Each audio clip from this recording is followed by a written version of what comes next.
افضل علاقة ممكن تشوفها مناسبة ليك هي العلاقات اللي مش بتضطر فيها انك تغير من نفسك علشان تعجب حد. يعني مش بتضطر تغير في شكلك، في لبسك، في طريقة كلامك، مش بتضطر تغير حتى في سلوكك. لكن لو حسيت انك مضطر تغير حاجة فيك لمجرد انك تعجب شخص تاني، فدي هتكون علاقة غالبا مش مناسبة ليك. وده لان الشخص اللي قدامك لو انت فعلا فارق معاه هيقبلك زي ما انت، وبعد كده ممكن تتغير، بس هنا هيكون تغييرك عشان نفسك، عشان تبقى افضل، مش عشان تعجب حد. طول الوقت انت معرض للانتقاد من الاشخاص اللي حواليك، سواء كان بآراء سلبية او بكلام يسبب لك كبت واحباط. وعشان تتفادى كل ده لازم تتعلم عدم الاهتمام، لان عدم الاهتمام مش مجرد تصرف، ده اسلوب وفن لازم تتعلمه. وانا هقولك على شوية نصايح عشان تقدر تتغلب بيها على انتقاد الناس السلبي. ما تديش للي قدامك حجم اكبر من الحجم اللي يستحقه. لازم تحس بقيمتك، وان اكتر شخص يهمك رأيه فيك هو رأيك انت،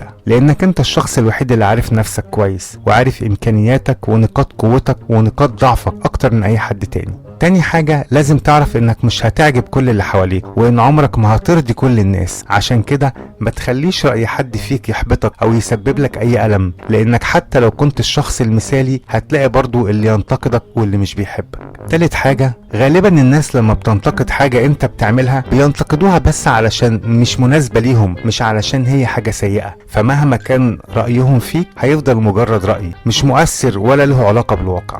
واخر حاجة، دايما هتلاقي ناس بتنتقدك وبتهاجمك وبتقلل منك، وده طبيعي لانهم موجودين حوالينا. لازم تعود نفسك على كده، ولازم تتعود ما تهتمش ولا تتأثر بكلامهم. ركز دايما على الكلام الكويس والنقد البناء، وتجاهل اي حاجة توقفك. لازم تعرف ان مش كل الناس زي بعض، وعلاقاتك بالناس لازم تكبر وتستمر.